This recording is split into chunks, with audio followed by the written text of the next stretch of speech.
الرحمن الرحیم، السلام علیکم، آپ کو خوش آمدید۔ میں ہوں سلمان مرزا اور آپ دیکھ رہے ہیں میرا YouTube channel some up with Salman Mirza. بہت شکریہ یہ ویڈیو دیکھنے کے لیے، آپ نے وقت نکالا ہے۔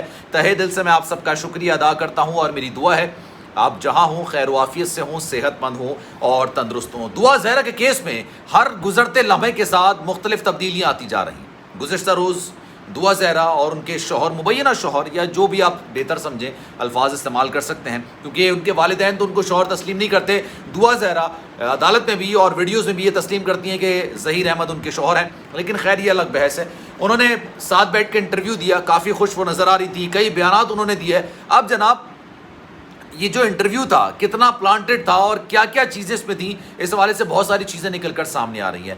دعا زہرا کے والد صاحب نے ایک ایسا اعلان کیا ہے، ایک ایسی بات کہی ہے جس سے اب وہ انٹرویو لینے والی جو خاتون ہیں ان کے لیے مشکلات آنے والے وقتوں میں بڑھتی چلی جا رہی ہیں۔ کیوں بڑھتی چلی جا رہی ہیں؟ کیونکہ جناب دعا زہرا کے والد صاحب نے سپریم کورٹ سے نوٹس بھجوانے کا اعلان کر دیا اور یہ کہا ہے کہ ان خاتون یوٹیوبر نے ایک ایسا انکشاف کیا ہے جس کی وجہ سے وہ خود بہت بری طریقے سے پھنس چکی ہیں، اور ساتھ ساتھ آنے والے وقتوں میں نہ صرف وہ خود بلکہ اب یہ سارے منظرنامے میں سب ادھر ادھر نکل جائیں گے اور کوئی بھی آپ کی پہنچ میں نہیں آئے گا۔ دعا زہرا کے والد صاحب نے مزید کیا اعلان کیا ہے اس انٹرویو کے بعد، یہ آپ کو میں آج بتاؤں گا، لیکن آگے بڑھنے سے پہلے آپ سے گزارش ہے، اگر آپ نے میرا چینل سبسکرائب نہیں کیا سلمان مرزا آفیشیل، میرے یوٹیوب چینل کو سبسکرائب ضرور کیجئے، بیل آئیکن ضرور دبائیے۔ جناب گزشتہ روز یہ انٹرویو نکل کر سامنے آیا، کافی زیادہ وائرل ہوا کیونکہ پہلی بار دعا زہرا اور ظہیر احمد کا موقف نکل کر سامنے آیا۔ اس سے پہلے ہم دعا زہرا کے والدین سے بات کر رہے تھے، ان کا موقف سن رہے تھے۔ دعا زہرا عدالت میں آ کے کچھ بیان دے رہی تھی، لیکن پہلی بار دعا زہرا نے کچھ ایسے بیانات دیے ہیں جس پر سوالات تو بہت اٹھ رہے ہیں۔ کئی لوگ سوالات کر رہے ہیں، کئی لوگ باتیں کر رہے ہیں، کئی لوگ سوالات اٹھا رہے ہیں، کئی لوگ شکوک و شبہات کا اظہار کر رہے ہیں، کیونکہ اس انٹرویو کے اندر یا اس بیانات کے اندر اتنے لیپس ہیں جناب، اتنے خلا ہے کہ آپ چاہ کے بھی اس کو پر نہیں کر سکتے۔ کس طرح سے ایک بچی جو ایک گھر کی چپل پہنی ہوئی، گھر کے کپڑے پہنی ہوئی، وہ باہر نکل کے 1200 کلومیٹر کا فاصلہ طے کر کے لاہور پہنچ گئی۔ اس نے کہا کہ میں نے رکشہ لیا، رکشہ لے کے میں ایئرپورٹ گئی، وہاں سے ٹیکسی لی اور ٹیکسی لینے کے بعد آپ لاہور چلے گئے۔ کوئی بھی ٹیکسی والا آپ کو لاہور پہنچا سکتا ہے، بہت ایزی ہے یہ، آپ بتائیے، بہت ایزی ہوتا ہے۔ اگر آپ ابھی روڈ پہ نکلیں، کراچی کے آپ اگر شہری ہیں، روڈ پہ نکلیں، دروازہ کھولیں کہ ٹیکسی والے کو رکیں، یار مجھے ذرا لاہور جانا ہے، چھوڑ دے گا آپ کو۔ یہ ایک بنیادی سوال، لیکن میں اس چیز پر ویڈیو نہیں بنا رہا ہوں، میں ان کے والد صاحب کے بیان پر ویڈیو بنا رہا ہوں۔ ان کے والد صاحب نے کہا کہ جناب میں نے یہ انٹرویو دیکھا اور میں نے دیکھا جو میری بیٹی بیانات دے رہی تھی اس پر انہوں نے انکشاف کیا کہ جناب وہ ان کے قبضے میں ہے، وہ جو چاہے وہ بیانات دلوا سکتے ہیں، جو چاہے اس سے کہلوا سکتے ہیں، جو چاہے اپنے من پسند کا بیان اس سے بلوا سکتے ہیں۔ یہ دعا زہرا کے والد صاحب بھی کہہ رہے ہیں۔ ساتھ ساتھ وہ کہہ رہے ہیں کہ جناب میں سپریم کورٹ جا رہا ہوں اس سارے معاملے کو لے کے، سپریم کورٹ میں اس سارے ایشو کو بھی اٹھاؤں گا، لیکن اس خاتون یوٹیوبر کو بھی بلاؤں گا جنہوں نے یہ انٹرویو لیا ہے، کیونکہ انہوں نے یہ انکشاف کیا ہے کہ جتنی خبریں وہ دے رہی تھیں وہ مستقل ظہیر احمد اور دعا زہرا سے رابطے میں تھیں، اور اس وقت رابطے میں تھیں جب پولیس، دو صوبوں کی پولیس دعا زہرا اور اس کے مبینہ شوہر کو ڈھونڈ رہی تھی۔ تب تک وہ بازیاب نہیں ہوئی تھی، تب تک عدالت میں اس کا کیس چل رہا تھا کہ جناب گمشدگی ہے، اغوا کیا گیا ہے۔ دعا زہرا کے والد صاحب نے خود یہ اپلیکیشن جو ہے درج کرائی تھی، مقدمہ درج کرایا تھا۔ اب وہ یہ کہہ رہے ہیں کہ جناب یہ بڑا مشکل میں پھنس گئی ہیں کیونکہ انہوں نے بیانات دے دیے ہیں، بڑی خوشی سے، بڑے ہنس کھیل کے، بڑے مذاق میں انہوں نے یہ بات بول دی ہے کہ جناب میں جو خبریں آپ کو دے رہی تھی تو میں ظہیر احمد اور دعا زہرا سے مستقل رابطے میں تھی، اس وجہ سے مجھے تمام خبریں مل رہی تھیں۔ اب ان کے والد صاحب کہہ رہے ہیں کہ عنقریب ان کو نوٹس آنے والا ہے اور یہ نوٹس عدالت کی جانب سے ان کے پاس جائے گا، اور اس کے بعد پھر یہ سب لوگ ادھر ادھر ہو جائیں گے، یعنی یہ لوگ پہنچ میں بھی نہیں آئیں گے، یہ لوگ پھر غائب ہونے والے ہیں۔ پھر انہوں نے ایک اور بات کی کہ اس طرح کی مزید ویڈیوز ابھی آنے والی ہیں، کیونکہ باقاعدہ طور پر یہ ویڈیوز پلانٹ کی جا رہی ہیں، یہ بیانات دلوائے جا رہے ہیں۔ اس کی وجہ یہ ہے کہ اس کیس کو مکمل طور پر کمزور کیا جا رہا ہے۔ جناب یہ دو کیسز تھے، ایک لاہور ہائی کورٹ میں چل رہا تھا جو کہ ظہیر احمد کی والدہ نے درج کرایا تھا، اور ایک کیس جو تھا وہ کراچی میں چل رہا تھا جو کہ دعا زہرا کے والد صاحب نے گمشدگی کا کیس درج کرایا تھا۔ گمشدگی کا کیس بھی نپٹ گیا، اور دعا زہرا کے ساس اگر آپ کہہ لیں یا ظہیر احمد کی والدہ آپ کہہ لیں، انہوں نے جو کیس درج کرایا تھا کہ مجھے ہراساں کیا جا رہا ہے، پولیس ہمارے گھر پہ چھاپے مار رہی ہے، ہمارے بندوں کو اٹھا رہی ہے،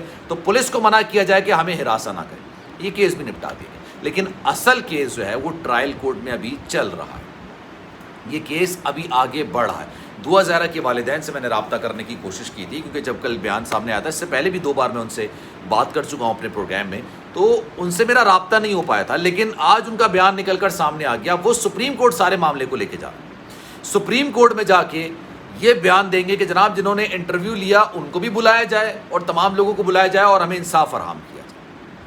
اب مجھے بہت ساری چیزوں پر بہت حیرت ہو رہی ہے. دعا زہرا کیوں ایسا کر رہی ہیں مجھے واقعی سمجھ نہیں آ رہا، اور انہوں نے وکٹری کا نشان بنایا. ان کے والد صاحب، ان کی والدہ ہر فورم پر جا کر ایک ایسی جنگ لڑ رہے ہیں جو ہر انسان کے بس میں نہیں ہوتی لڑنا، اپنی بیٹی کو بازیاب کرنا. دعا زہرا نے سنگین قسم کے الزامات اپنے والدین پر لگائے. اپنے والد پر کسی زین العابدین نامی کزن سے شادی کرنے کا الزام لگاتے ہوئے کہا کہ جناب اس کے والد صاحب کے پلاٹ پر مہدی کاظمی صاحب کی نظر تھی، اس وجہ سے میری شادی زین العابدین سے کروانا چاہتا ہوں. یہ ایک بہت سنگین الزام.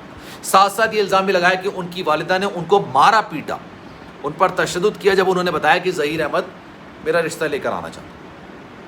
اب اس دونوں باتوں پر ان دونوں کا یعنی دعا زہرا کے والدین کا موقف نکل کر سامنے آ چکا ہے.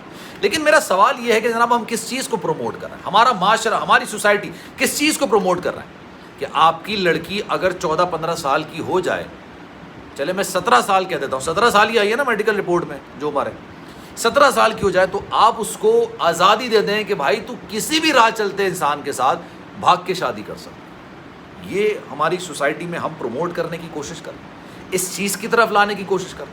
میں اگر اس بات میں رتی بھر بھی سچائی ہے کہ اس کے والدین نے اس پر کسی بھی طریقے سے تشدد کرنے کی کوشش کی، اس کے بھی مخالف ہوں. بچوں پر ہاتھ نہیں اٹھانا چاہیے. بچوں پر کسی بھی معاملے میں اپنی چیز کو ان پر امپلیمنٹ کرنے کے لیے ہرگز ان پر ہاتھ نہیں اٹھانا چاہیے. میں اس چیز کا سختی سے مخالف ہوں، لیکن میں اس چیز کے بدلے اس معاملے کو سپورٹ نہیں کر سکتا کہ آپ لڑکیوں کو یہ پروموٹ کریں کہ بھائی گھر والے اگر آپ کی بات نہیں مان رہے تو بھائی گھر کی چپل پہنو، 10 روپے جیب میں ہو یا نہ ہو، گاڑی میں بیٹھو اور کسی کے پاس بھی چلے جاؤ اور وہاں پر نکاح پڑھو. ہم اس چیز کو پروموٹ کریں، اور اگر واقعی میں ہم لوگ اس چیز کو پروموٹ کر رہے ہیں تو یہ بات ہمیں ذہن میں رکھنی چاہیے کہ ہر گھر میں بیٹیاں ہوتی ہیں.